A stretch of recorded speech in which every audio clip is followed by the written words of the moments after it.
Today I'm going to talk about the Hostess information sheet that I include in my Hostess folders.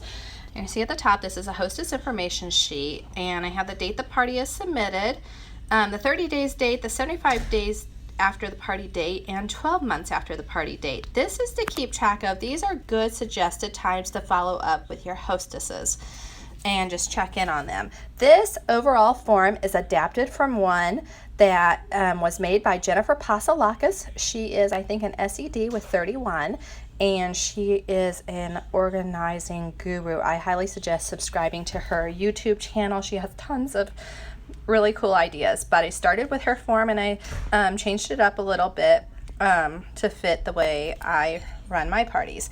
And so at the top here you have the name of the hostess, who they're booking from, and it says booking game played. This would be like, maybe she's for booking her party, I offered her some incentive at her party, or I offered the previous hostess an incentive for this party. The show date, what type of show it is, whether it's Facebook or a home party. Then just some notes here. Then I like to keep track of, right here at the top, any bookings that I got from this party, the person who booked, what kind of party they booked, and what date we set for their party.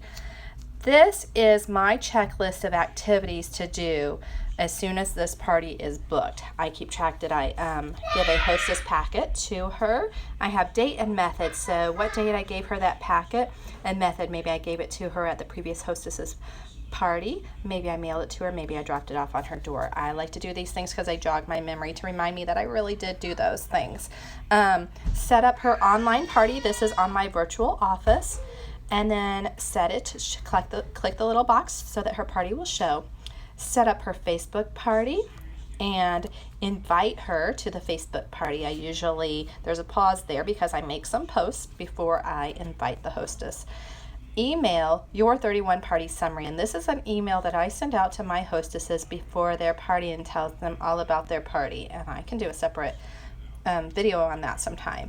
And then send them the portal link. There's a on the about the party page on your virtual office, there is a little thing to click to send the hostess her portal link so that she can log in and see information about her party. So I check when I have done that. It's just a reminder to myself to actually do that. And then send a red stamp invite to the hostess so that she can text or message that to her guests. Whether she has sent me her guest list, and if I mailed invites, if that's applicable. And if I've received her wish list. Then I have a note down here to myself to announce the Facebook winners. I always do a Facebook party, and I play a points game. And I have to remind myself to go back and add up those points and announce who won. And what they won. Then over here I have, after the party, I will email your party rewards. A lot of this takes place in Facebook Messenger anymore. And then I email her your party summary. I like to send the hostess a summary email that tells her, congratulations, thanks again for having a party. And kids. And here's all of the things that you earned. And then enter her drawing cards into the contacts. At every party I have a drawing, and I have them fill out drawing cards. If they did not order at the party, then I may not have their information in my back office. And so I make sure that I go ahead and enter their name and information into my virtual office. Down here, and I'm not very disciplined about using this part, a lot of it is already available in TOT, but I have the volume total of the party, the total number of orders for the party, because sometimes that's interesting to see. Like, how many orders did it take to get a $1,200 party? The number of outside orders, number of guests attending. This is just kind of information that you could keep track of if you were interested in that. And whether I did the 30-day, 75-day, and 12-month follow-ups, that's important. And then any expenses related to this party. Now, this is not for tax purposes here in the way that I use it. I keep track of those a different way, but I might want to have a little summary of what expenses were actually related to this party.